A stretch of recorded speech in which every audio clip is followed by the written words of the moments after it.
Bapak-bapak,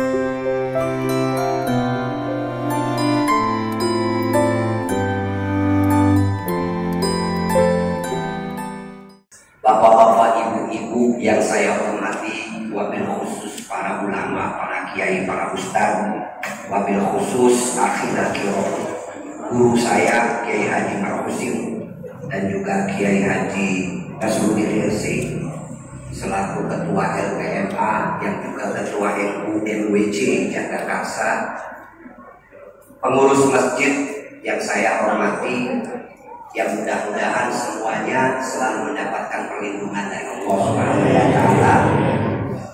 Para sesepuh juga mudah-mudahan terhindar dari wabah virus corona. Pertama, saya kenapa ada kursi di sini? Tadinya saya pengen duduk karena saya belum tidur dari semalaman. Pulang dari Bogor sekitar jam berapa? Ada teman lagi ngajak ngopi di rumah, ngobrol sampai malam. Mau tidur udah nggak bisa. Akhirnya sekarang agak keringan karena disuruh diri. Takut nanti saya keringan, jadi disediain kursi. Saya songong kalau duduk di sini, yang lain. Mohon maaf, jadi itu penjelasannya. Saya merasa sangat bahagia bisa hadir di sini, Kampung Cibedak ya. Di Ganjur, ya. Di Ganjur, Cibedak, Jagakarsa, itu kadang-kadang orang suka ya bedainnya susah gitu kalau bukan orang asli, batasnya di mana dan lain sebagainya. Walaupun saya kecil dulu sering main di sini, ada teman namanya Bang Hasim Mayani, bapaknya siapa namanya saya lupa, Haji Ahmad. Dulu sering karena banyak teman saya yang tinggal di sini. Ada Bang Hasim, Bang Koko, Bang Akbar, ada Bang Nasruddin di sana juga. Ada Empok Makrumah, ya salah satunya senior saya juga ini, Kiai Haji Marhusin yang sama-sama dulu nyantri di Jombang. Alhamdulillah pada kesempatan kali ini bisa ketemu. Saya diminta ngomong soal Ahlus Sunnah wal Jamaah. Tadi juga ada yang bilang tentang Maulid Nabi, jadi saya bingung, saya campur aja deh tentang Ahlus Sunnah wal Jamaah dan Maulid Nabi. Saya merasa ini kesempatan berharga bagi kita semua. Karena akhir-akhir ini kita ini sebagai umat Islam itu limbung. Kenapa limbung? Karena kita itu udah jauh dari pengajian-pengajian yang benar.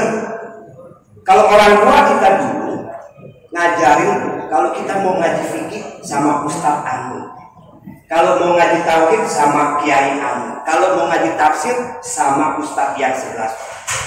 Jadi orang kita yang kagak sempet nyantri bisa ngaji ilmunya lengkap di Jakarta. Yang mau tauhid ngaji ke sono, yang mau tafsir ngaji ke sana. Walaupun nggak nyantri, ya bisa juga khutbah, ya bisa juga ceramah karena ilmunya lengkap. Betul nggak? Bahasa Arab bisa karena ada yang ngajar.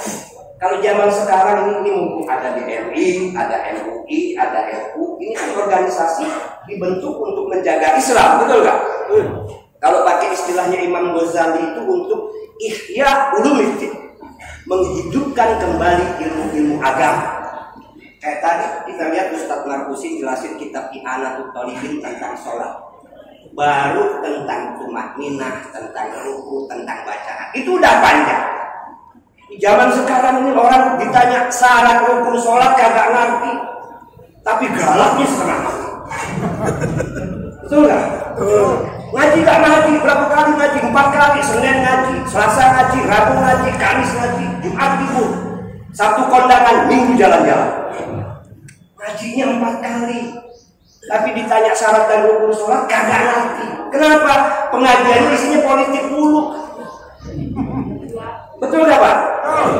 Ada kalau pengajian mau ngomong agamanya cuma 5%, 95%-nya politik aja. Segala hal dikomentari, padahal nggak ada yang dalam juga. Orang bukan pakar yang ngomong. Ya, kalau ekonomi yang ngomong pakar dalam, politik yang ngomong pakar dalam, budaya yang ngomong pakar dalam, begitu juga agama yang ngomong pakar dalam. Itulah para ulama. Di zaman sekarang ini kebanyakan ngajinya apa? Nasoibul ibad dulu gimana? tafsirnya jarang, apalagi ilmu tauhid.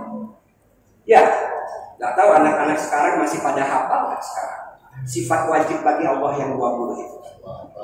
Wujud, qidam, baqo, mukhalafatul hawadisi, qiyamuhu binafsihi, wahdaniyah, qudrah, iradah, ilmun, hayat, sama, basar, kalam, qadiman, muridan, aliman, hayyan, sami'an, basiran, mutakallim. Itu nanti ada sifat salbiyah, sifat nafsiyah, ada salbiyah, ada ma'ani, ada ma'nawiyah dibagi lagi. Apa itu nafsiyah? Apa itu salbiyah? Apa itu ma'ani? Apa itu ma'nawiyah? Udah jarang yang bisa jelasin yang begitu. Betul nggak? Padahal ilmu tauhid ini penting banget. Tanpa ilmu tauhid jangan pernah bicara soal iman. Tanpa ilmu tauhid jangan pernah bicara soal iman. Contoh, sifat wajib bagi Allah yang pertama itu apa? Artinya ada. Jadi Allah itu punya sifat wajib yang pertama wujud, yang artinya ada. Kita ada kan? Kita ada kan? Sama gak adanya kita dengan adanya Allah? Beda. Adanya kita ini ada awalnya dan ada akhirnya. Adanya Allah tidak ada awalnya, tidak ada akhirnya. Maka yang wujud itu sejatinya hanya Allah. Kita ini tidak bisa disebut wujud. Kita ini bisanya disebut maujudun. Apa artinya? Wujud itu artinya ada. Kalau maujud itu artinya diadakan. Kenapa diadakan? Karena sejatinya kita ini tidak ada.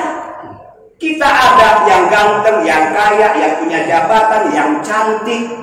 Itu dititipin, diadakin. Tadinya tidak ada. Betul nggak? Entah juga nggak ada lagi.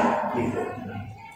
Jadi jangan sombong mentang-mentang cakep, mentang-mentang ganteng, mentang-mentang punya ilmu, mentang-mentang punya jabatan.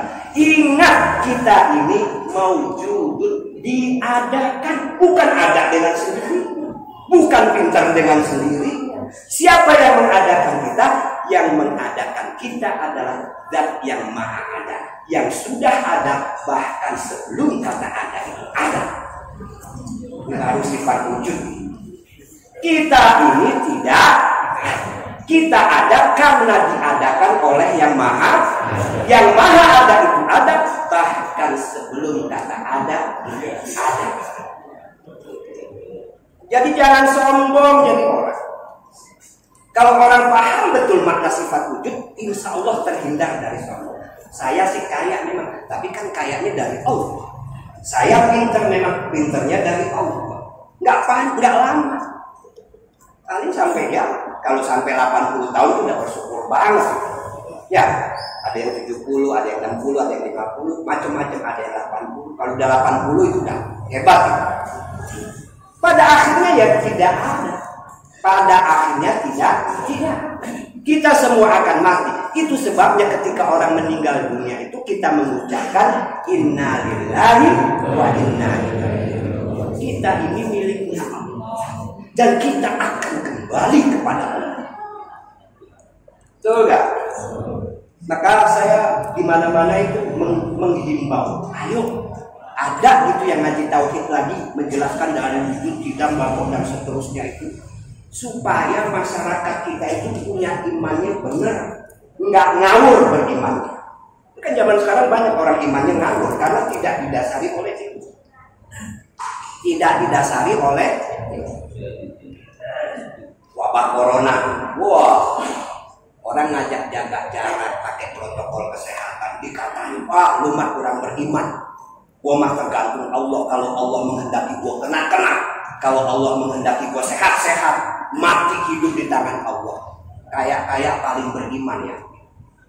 Kalau iman seperti itu benar, Nabi Yusuf dulu tidak akan pernah diperintahkan oleh Allah untuk berikhtiar mensiasati agar masyarakat Mesir tidak kelaparan menghadapi wabah paceklik selama 7 tahun.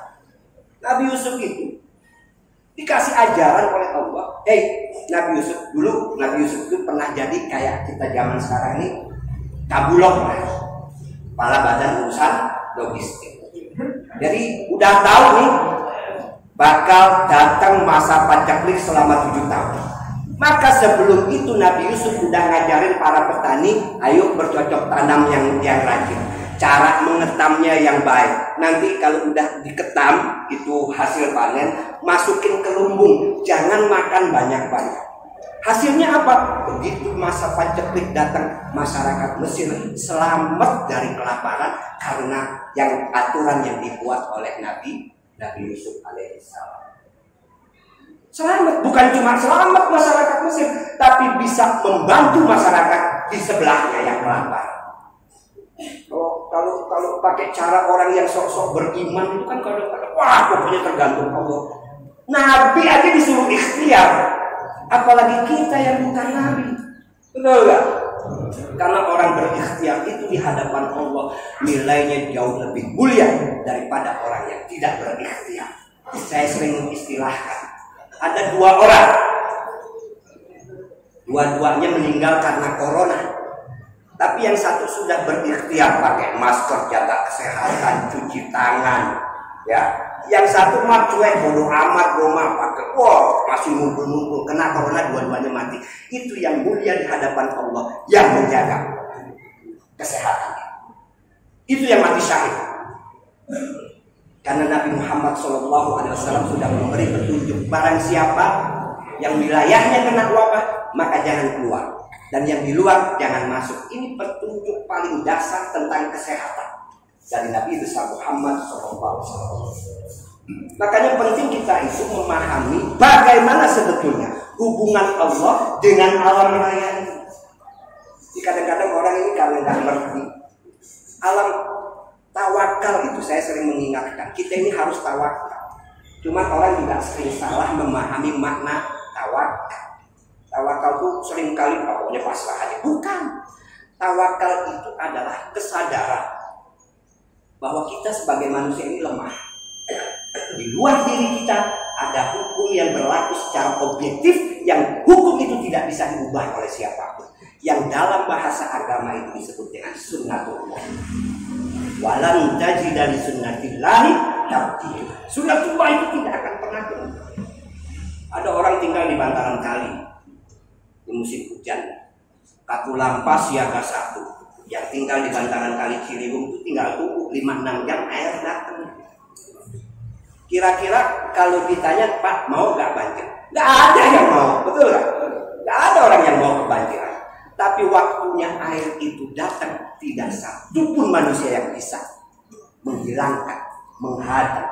Air pasti datang, masuk ke tempat-tempat yang rendah. Yang kata orang emang tempatnya air lo tinggalin. Ya, emang tempatnya air lo tinggalin. Itulah hukum Allah. Matahari terbit dari timur, tenggelam di barat. Itulah sunnatullah. Wabah seperti corona dari dulu itu sudah ada. Ada dulu namanya virus influenza. Itu makan korban jutaan.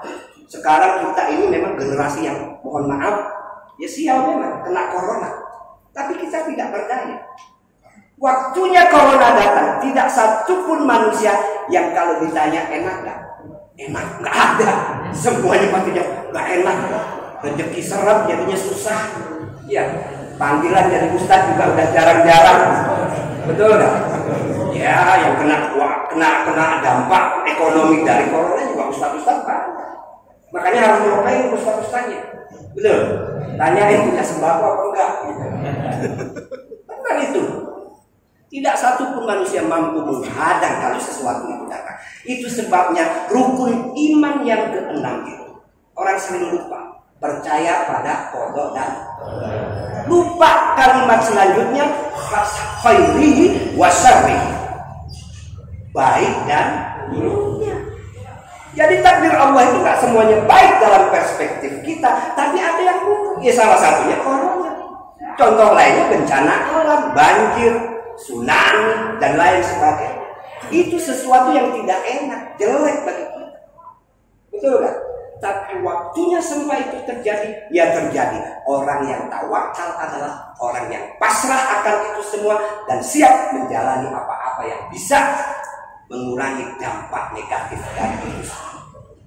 Tinggal di bantaran kali, mau banjir, saya mah tawakal aja. Begitu air datang ya kebanjiran, benar kalau beneran. Tinggal di bantaran kali, kalau punya lantai 2, begitu tahu informasi air mau datang, barang segala TV, mebel, kasur naikin ke lantai 2. Orangnya ngungsi ke lantai 2. Nggak punya lantai 2 ya cari tempat aman. Manusia itu bisa dikasih oleh Allah kemampuan untuk mengurangi dampak bencana. Tapi menghentikan bencana tidak mungkin, karena itu bagian dari sunnatullah. Dan sunnatullah itu tidak akan pernah berubah sampai kapan. Nah, belajar tauhid, iman, kemudian paham dengan semua itu, jadilah kita orang muslim yang imannya kuat, cara berpikirnya ilmiah, dan melihat segala sesuatu itu dengan cara pandang yang positif. Diajak ngajak protokol kesehatan, nantang-nantang. Ya kalau udah nggak mau aja, jangan pakai nantang-nantang. Apalagi dengan cara seolah-olah paling beriman tapi keliru. Saya sering bilang kalau cara inti benar, Allah tidak akan memerintahkan Nabi Yusuf untuk mensiasati para petani manen dan mengetam dengan baik. Betul nggak? Nabi aja disuruh ikhtiar, apalagi ini. Maka dari itu penting sekali di zaman sekarang ini kita melakukan gerakan ihya ulumiddin. Mau sholatnya benar, ayo ngaji fikih. Mau imannya kuat, ayo ngaji tauhid. Mau paham Al-Quran, ayo ngaji tafsir.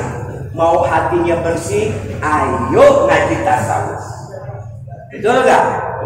Lengkap. Inilah ihya ulumiddin yang pernah dilakukan oleh seorang tokoh besar dalam Islam yang mendapat gelar Hujjatul Islam, yaitu Al-Imam Al-Ghazali, yang kitabnya atau proyeknya itu menjadi salah satu judul kitab beliau yang sampai sekarang banyak dibaca di pesantren-pesantren. Apa nama kitabnya?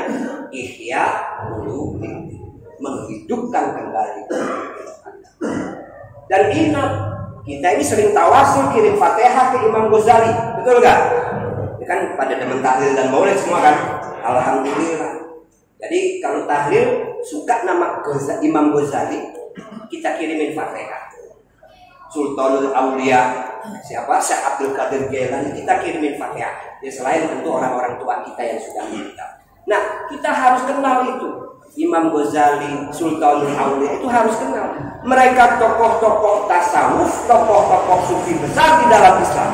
Tapi yang sering orang lupa, sebelum menjadi sufi, mereka adalah orang-orang yang kalau di zaman sekarang disebut kaum intelektual. Kaum intelektual, jadi sufi itu modalnya bukan wiridan doang.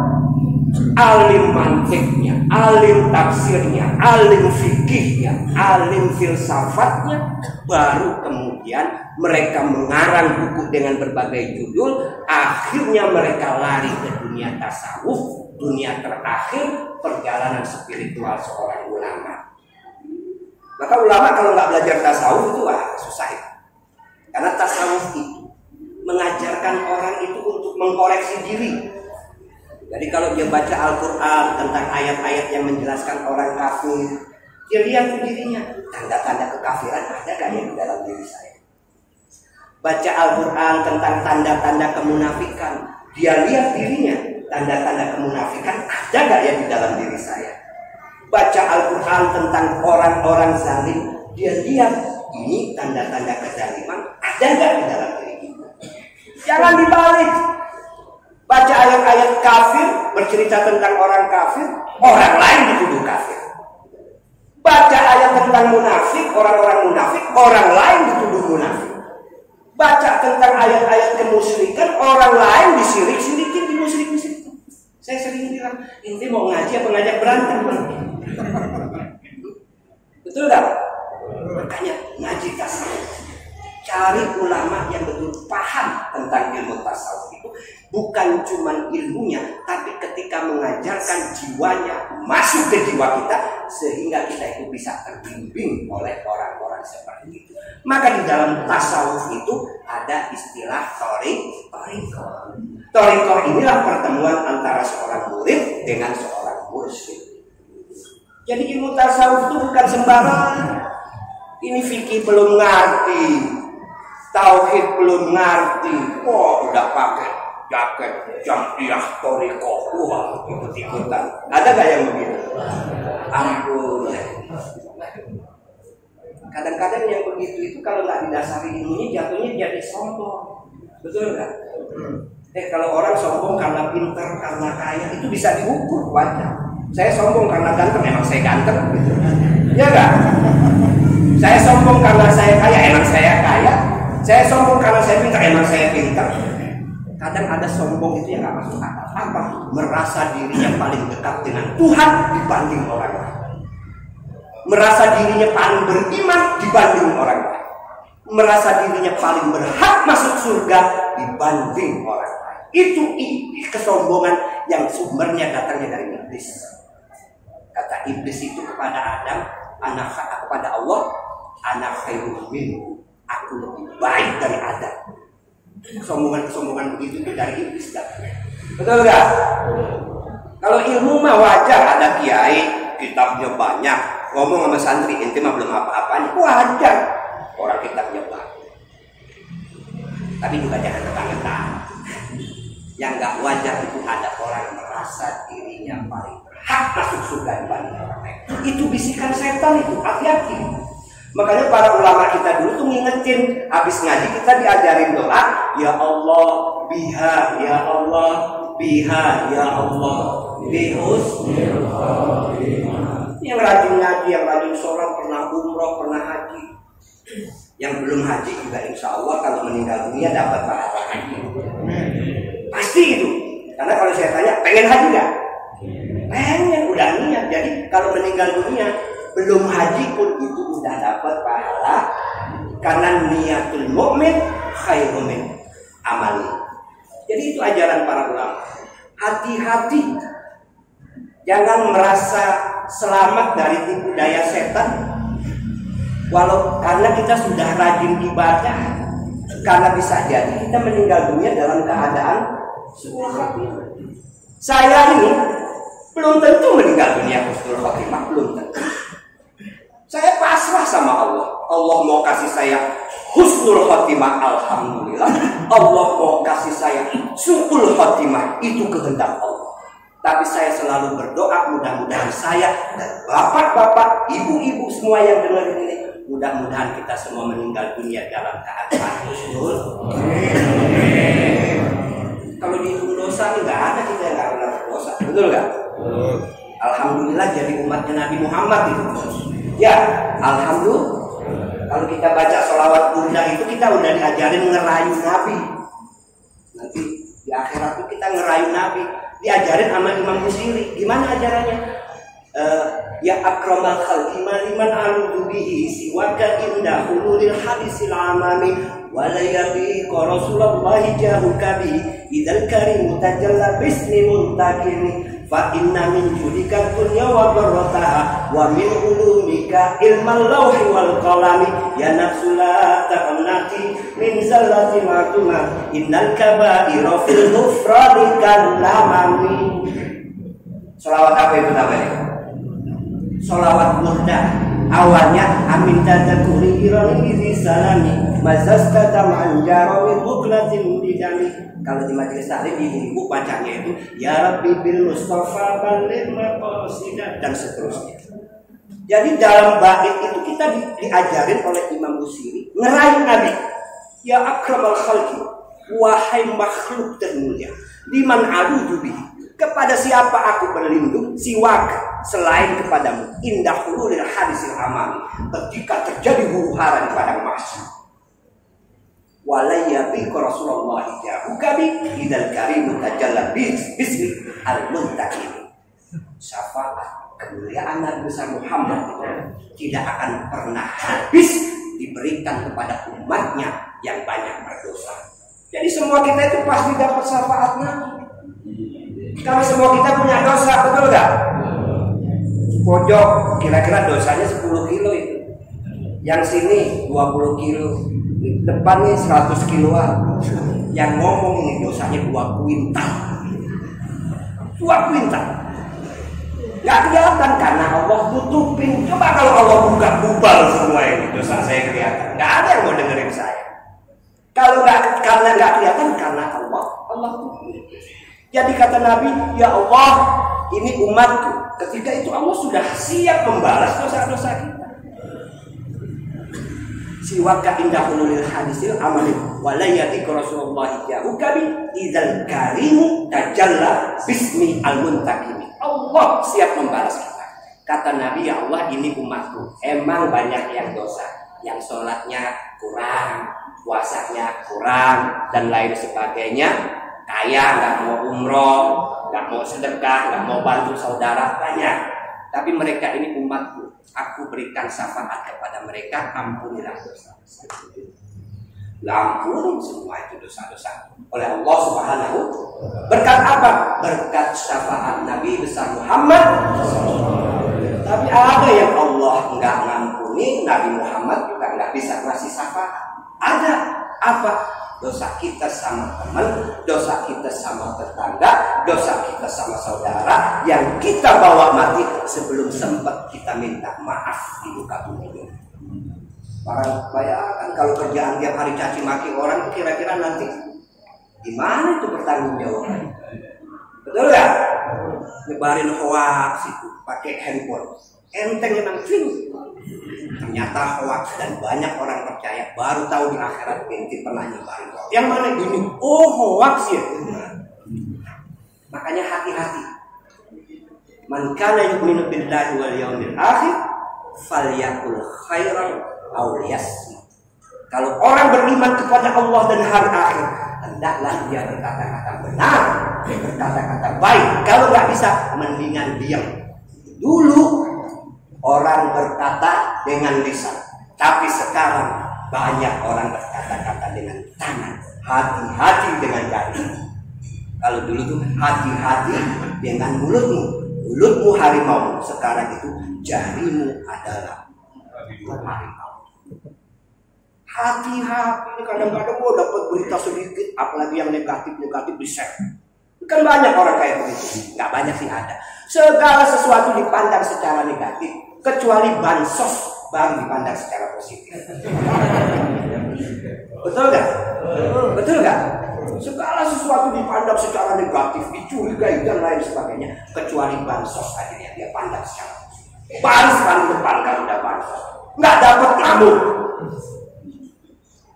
Kadang-kadang sedih kita melihat orang umat tuh kayak begitu.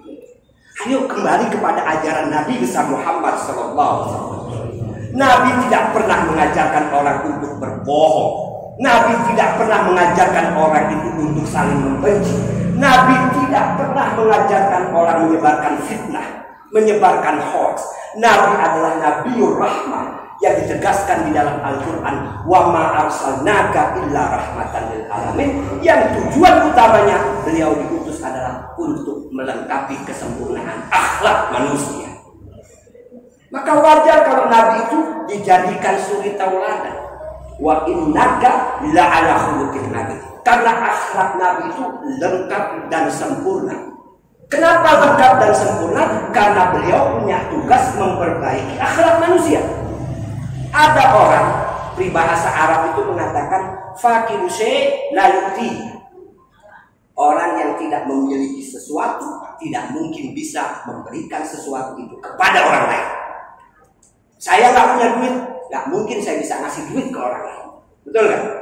Saya nggak punya makanan, nggak mungkin saya bisa ngasih makanan kepada orang lain. Saya nggak punya pakaian, nggak mungkin saya bisa ngasih pakaian ke orang lain. Saya tidak berakhlak, tidak mungkin saya bisa mengajarkan akhlak kepada orang lain. Betul nggak? Orang bilang, oh lu mah ngomong doang, akhlak lu bejat. Ada nggak sering begitu? Kadang-kadang diketawain kita sama masyarakat. Kalau kita ngomong soal akhlak, tapi di sisi lain akhlak kita tidak ada. Dan orang sering keliru. Katanya Indonesia ini masyarakatnya paling berakhlak. Beda. Akhlak itu beda dengan tata krama. Tata krama itu dalam bahasa Arabnya itu ta'addub. Tata krama itu cuma urusan lahiriah, senyum, jalan mundur, ramah, tutur katanya. Itu namanya tata krama. aduk. Kalau akhlak itu menyangkut aspek batin, jujur, berintegritas, kemudian juga selalu memiliki kekuatan untuk menjaga lisan dan tangannya dari menyakiti orang lain, tidak culas, tidak membohongi orang.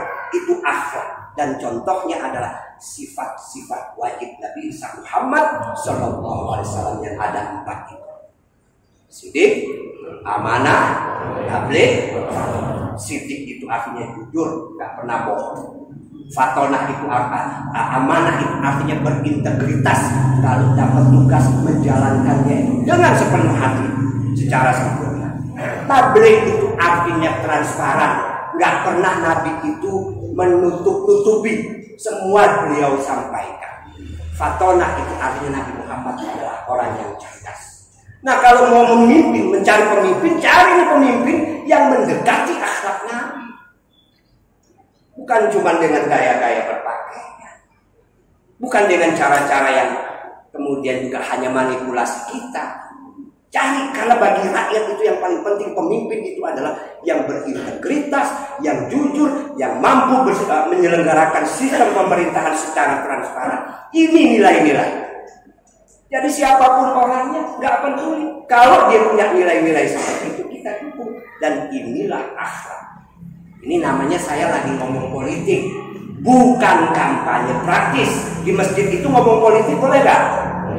Boleh, tapi kalau kampanye nggak boleh. Nggak boleh. Ayo dukung nomor 1, ayo dukung nomor 2, nggak boleh itu. Sama di masjid orang ngomong ekonomi boleh nggak? Tapi dia dagang bakso di dalam masjid boleh nggak? Nggak boleh. Ini harus paham, ngomong politik boleh. Kalau politik itu objektif, tapi kalau sudah kampanye itu membelah masyarakat. Saya umpamanya nih, ada pilkada atau pilpres, saya pendukung nomor 1 umpamanya. Saya kampanye di nomor 1. Ini kan yang datang belum tentu mendukung nomor 1. Pulang daripada mendukung nomor 1. Siap tadi itu dengerin ceramah, malah kampanye. Betul nggak? Atau saya pendukung nomor 2, saya kampanye di nomor 2. Padahal di sini ada yang pendukung nomor 1. Pulang dari pendukung nomor 1, pasti ngedumel. Betul nggak? Masjid itu dalam bahasa Arab disebut jami. Jami itu artinya menyatukan masyarakat. Masyarakat yang partainya beda, profesinya beda, kelas ekonominya beda, pendidikannya beda. Begitu masuk masjid harus jami, disatukan. Jangan dipecah belah dengan kampanye politik. Dosa besar orang yang menggunakan rumah Allah ini sebagai tempat memecah belah umat. Innallaha ya'muru bil 'adli wal ihsan wa ita'i dzil qurba wa yanha 'anil fahsya'i wal munkari wal baghi ya'idukum la'allakum tadhakkarun. Allah itu memerintahkan kita. Ini kan ayat selalu dikutip. Betul enggak? Sama khotib-khotib dikutip doang tapi enggak dihayati. Padahal dalam sejarah ini ayat disisipkan oleh Khalifah Umar bin Abdul Aziz karena beliau gerah panggung-panggung keagamaan dipakai untuk kampanye politik antara pendukung Ali dan pendukung Muawiyah saling caci maki. Maka diingatkan dengan ayat itu yang sampai sekarang ayat itu selalu dibaca oleh para khalifah. Innallaha ya'muru bil 'adli wal ihsan. Allah itu memerintahkan kita untuk bersikap, berfikir dan bertindak adil. Allah memerintahkan kita untuk berbuat baik. Wa ita'i dzil qurba, menunaikan kewajiban kita terhadap kerabat, saudara kita. Wa yanha 'anil fahsya'i wal munkar. Allah melarang kita mengucapkan kata-kata keji, kata-kata munkar, wal baghi. Baghi itu kalau kata Imam Qurtubi dalam tafsirnya itu kalimat yang kalau diucapkan orang keluar pada mau berantem, maunya marah. Apa artinya? Kalimat-kalimat provokatif, itulah baghi yang Allah larang. Ya'idukum la'allakum tadhakkarun. Allah menasihati kalian agar kalian menjadi orang yang beradab. La'allakum tadhakkarun itu jangan agar kalian menjadi orang-orang yang ingat. Ingat apa? Menjadi orang yang beradab. Beradab itu apa? Menghargai perbedaan, menghormati segala yang ada di tengah masyarakat kita. Karena hanya orang yang beriman dan berilmu yang bisa menghormati perbedaan. Kalau orang tidak beriman, tidak berilmu, susah diajak menghormati perbedaan. Merasa dirinya ada yang paling benar. Maka dari awal tadi saya mengutip ayat ini.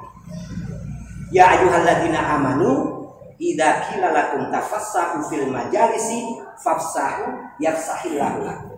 Wa idza qila suzu fansuzu yarfa'illahu alladziina amanu minkum walladziina utul ilma darajat. Ini ayat kalau diartikan secara harfiah itu orang mau datang dari belakang. Kita nih yang lagi duduk di sini diminta kalau orang itu mau maju ke depan, kita bergeser, kasih ruang dia maju. Idza qila lakum tafassahu fil majalis fafsahu, kasih ruang dia maju. Kalau dengan kasih ruang geser dia belum bisa maju, fa idza qila suzu. Kalau dikatakan kepada kalian berdirilah supaya orang bisa mendapatkan tempatnya, fansuzu, berdirilah. Yarfa'illahu alladziina amanu minkum walladziina utul ilma darajat. Allah mengangkat orang-orang beriman dan orang-orang berilmu beberapa derajat. Ini harfiahnya ayatnya begitu. Tapi makna lebih dalam, ini ayat mengajarkan kita untuk berbagi ruang, berbagi perbedaan pemikiran di tengah masyarakat.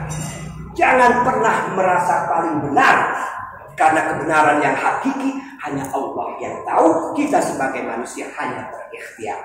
Tapi ikhtiar yang paling mendekati kebenaran adalah ikhtiarnya para ulama ahlus sunnah wal jamaah. Betul gak? Betul kan? Contoh kita demen tahlilan. Pernah gak ada orang ngatain tahlilan itu bidah? Nah, marah gak kalau dibilang begitu? Hah? Enggak ya? Enggak serius, marah gak? Bid'ah itu tuduhan kejam, karena bid'ah itu sesat. Semua yang sesat masuk neraka. Kalau saya itu sering ngajak orang, kalau mulai sekarang kalau ada orang ngatain bid'ah jangan marah. Ajak duduk, ajak diskusi, jelaskan pakai usul fikih. Karena orang ngatain bid'ah itu biasanya, kenapa bid'ah? Karena di zaman Nabi nggak ada. Betul nggak? Kalau bahasa sederhananya jawabnya, muka ente juga nggak ada di zaman Nabi. Yang tidak boleh diada-adakan, yang di zaman Nabi tidak ada, itu dalam usul fikih yang masuk dalam kategori al-ma'lum minad dini bid-darurah. Segala sesuatu yang hukumnya sudah dijelaskan secara pasti di dalam agama, dan itu jumlahnya nggak banyak. Sholat, puasa, zakat, haji, itu nggak boleh ditambahin, nggak boleh dikurangin. Subuh 2 rakaat, udah 2 rakaat. Jangan mentang-mentang gemuk, sekalian olahraga biar kurus, jadi 10 rakaat. Sholat berapa kali sehari semalam? 5 kali, 5 waktu. Kita kan kerja dari subuh kadang berangkat, pulang sampai rumah bisa. Gimana kalau sholat cuma 2 waktu aja? Nggak boleh, nggak boleh. Puasa Ramadan penuh 1 bulan penuh, iya. Kita kan capek. Gimana kalau puasa cukup 3 hari atau seminggu lah? Nggak boleh. Udah, itu sudah maklum minad dini bid-darurah. Dalam agama hukumnya sudah diketahui secara pasti. Haji mahal, ada duit pun nunggunya lama, waiting list. Gimana kalau haji kita ke Pondok Gede aja kan ada Ka'bah-Ka'bahan? Nggak boleh. Asik. Nggak boleh. Nah, ini yang di zaman Nabi ada dan tidak boleh kita ada-adakan di zaman sekarang. Artinya tidak boleh kita kurangi, tidak boleh kita tambah. Dalam usul fikih istilahnya maklum minad din bid-darurah. Sesuatu yang hukumnya sudah diketahui secara pasti di dalam agama. Maulid Nabi, tahlilan itu masuk dalam kategori al-adat, tradisi, kebiasaan. Tradisi itu hukumnya mubah. Dilakukan boleh, tidak dilakukan juga tidak. Maka kalau ada orang nggak mau tahlilan, nggak apa-apa, jangan dikatain.